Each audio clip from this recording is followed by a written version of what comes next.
తెలంగాణ ప్రజలు ఏమనుకుంటున్నారు అనేది ఆలోచన చేసుకో.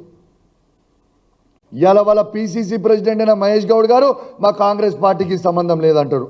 శ్రీధర్ బాబు గారు బీఆర్ఎస్ పార్టీ ఎమ్మెల్యేలు కొట్లాడుకుంటున్నారు అంటాడు. రేవంత్ రెడ్డి గారు మేము చేసినాం అంటాడు. మరి ఎవరు చేసిరు?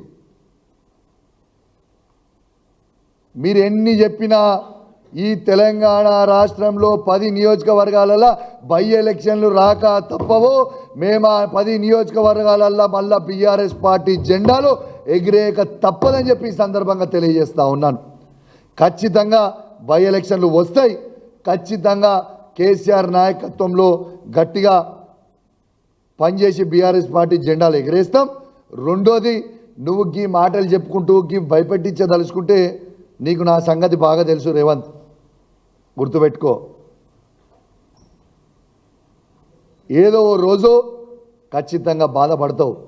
కౌశిక్ రెడ్డి జోలికి ఎందుకు పోయినా, నా జోలికి వచ్చినోడు ఎవ్వరు కూడా కథం పట్టించిన తప్పితే నా జీవితంలో నేను ఏదైనా అడిగేసిందంటే నా జీవితంలో విజయమే చూసినా నాతో పెట్టుకున్నోడు మళ్ళీ తిరిగి వెనుకకి పోలేదు. ఖచ్చితంగా నీకు కూడా అదే అవుతుంది. రాసి పెట్టుకో రేవంత్ అని చెప్పి సందర్భంగా